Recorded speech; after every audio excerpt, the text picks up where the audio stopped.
बांग्लादेश चुनाव खत्म हो गया। बांग्लादेश नेशनलिस्ट पार्टी को 209 सीटों पर जीत हासिल हुई। तारिक रहमान 17 फरवरी को पीएम पद की शपथ लेंगे।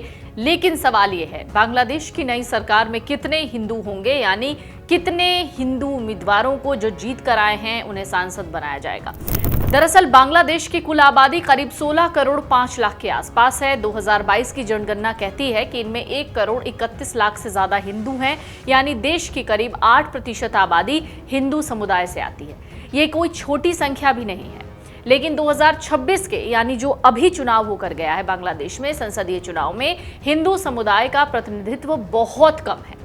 300 सीटों वाली संसद में इस बार सिर्फ 3 हिंदू सांसद चुने गए। ये आंकड़ा तब आया जब हाल के दिनों में हिंदुओं के खिलाफ हिंसा देखी गई। बांग्लादेश के 13वें संसदीय चुनाव में 3 हिंदू उम्मीदवार थे। ये सभी उम्मीदवार बांग्लादेश राष्ट्रवादी पार्टी यानी बीएनपी के हैं। स्थानीय मीडिया रिपोर्टों के मुताबिक आपको बता दें कि ये चुनाव अल्पसंख्यक भागीदारी पर बढ़ते ध्यान और देश में सांप्रदायिक तनाव को लेकर बढ़ती चिंताओं के बीच आया।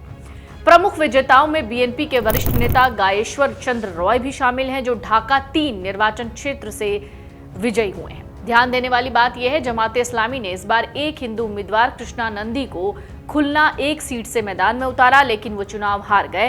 इसका मतलब ये हुआ कि जमात के टिकट पर कोई भी अल्पसंख्यक उम्मीदवार जीत नहीं पाया। शेख हसीना के लंबे कार्यकाल के दौरान संसद में हिंदू सांसदों की संख्या इससे कहीं ज्यादा थी। 2009 से 2014 की संसद में 16 हिंदू सांसद थे।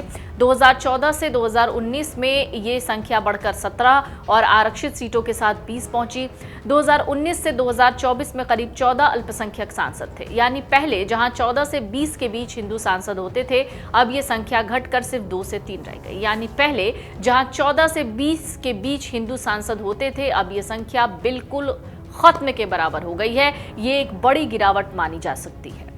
तारिक रहमान अपने मंत्रिमंडल के साथ शपथ लेंगे। हालांकि शपथ से पहले नई कैबिनेट में कौन कौन शामिल होगा, इसको लेकर चर्चा का बाजार गर्म है।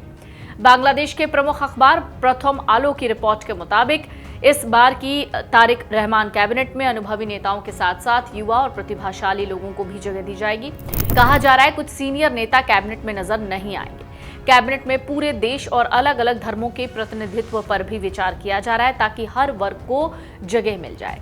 तारिक रहमान के संभावित मंत्रिमंडल में जिन नामों की चर्चा है उनमें हुमायूं कबीर, डॉक्टर रेजा किबरिया, अमीर खसरू, महमूद चौधरी, मिर्जा फखरुल इस्लाम आलमगीर, मोहम्मद असदुज्मान, सलाउद्दीन अहमद, मिर्जा अब्बास, रूहुल कबीर रिजवी, आजम जाहिद हुसैन और नजरुल इस्लाम खान शामिल हैं। इसके अलावा गायेश्वर चंद्र रॉय को भी बड़ी जिम्मेदारी मिलने की उम्मीद जताई जा रही है। आपको बता दें ये हिंदू हैं। नई सरकार के शपथ ग्रहण से 2 दिन पहले बीएनपी अध्यक्ष और प्रधानमंत्री पद के नामित तारिक रहमान ने 15 फरवरी 2026 को यानी ठीक 1 दिन पहले विपक्षी नेताओं से मुलाकात की। सुलह के संकेत के तौर पर उन्होंने जमाते इस्लामी के नेता शफीकुर रहमान के आवास पर जाकर मुलाकात की। उस वक्त जमाते इस्लामी 11 दलों के गठबंधन के साथ 32 संसदीय क्षेत्रों में मतगणना की मांग पर चर्चा कर रही थी। तारिक रहमान ने नेशनल सिटीजन पार्टी के संयोजक नाहिद इस्लाम से भी मुलाकात की। अब पूरे देश की नजर इस बात पर है कि नई सरकार की कैबिनेट में किन चेहरों को जगह मिल सकती है और आगे बांग्लादेश की राजनीति किस दिशा में जाती है। हिंदुओं की बात करें तो नए बांग्लादेशी संसद में उनका प्रतिनिधित्व ना के बराबर होगा। चुनाव में महज 2 हिंदू उम्मीदवारों को जीत मिली है।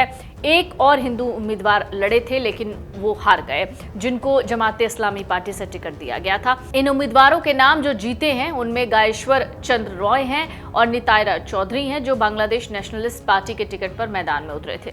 दोनों ने अपनी अपनी सीट पर जमात के उम्मीदवारों को हराकर जीत हासिल की।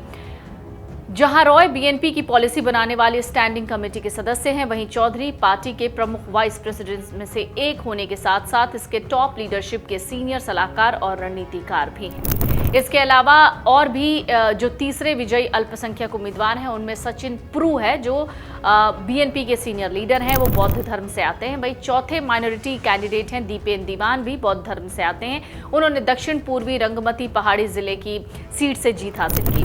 आपको बता दें, मोहम्मद यूनुस के नेतृत्व वाली अंतरिम सरकार के शासनकाल में बांग्लादेश अल्पसंख्यकों के लिए नरक के जैसा बन गया था। यहाँ हिंदुओं और दूसरे अल्पसंख्यकों के खिलाफ हमले, हिंसा, क्रूरता की खबरें लगातार सामने आ रही थी। अब बीएनपी के अध्यक्ष तारिक रहमान ने बांग्लादेश में किसी भी कीमत पर कानून व्यवस्था बनाए रखने को प्राथमिकता देने की बात कही है। रहमान जल्द ही अंतरिम सरकार के प्रमुख मोहम्मद यूनुस की जगह लेंगे। बांग्लादेश की आजादी के बाद से अब तक हर सरकार का शपथ ग्रहण समारोह जो था वो बंग भवन में होता आया। बीएनपी ने इस बार संसद भवन परिसर को चुनकर एक नया संदेश देने की कोशिश की है, यानी बंग भवन में ये शपथ ग्रहण समारोह नहीं होगा।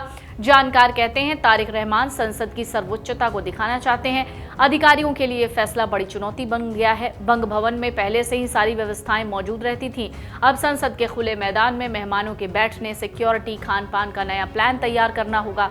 शपथ ग्रहण समारोह को भव्य बनाने के लिए दुनिया भर के नेताओं को न्योता भेजा गया है।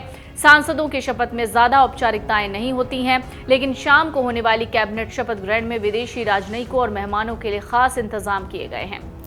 अंतिम समय में वेन्यू बदलने से प्रशासन को बहुत मुश्किलों का सामना करना पड़ रहा है। बीएनपी के सूत्र कहते हैं कि वो इस कार्यक्रम को जनता के करीब ले जाना चाहते हैं, इसलिए बंद कमरे की जगह खुले संसद परिसर को चुना गया है।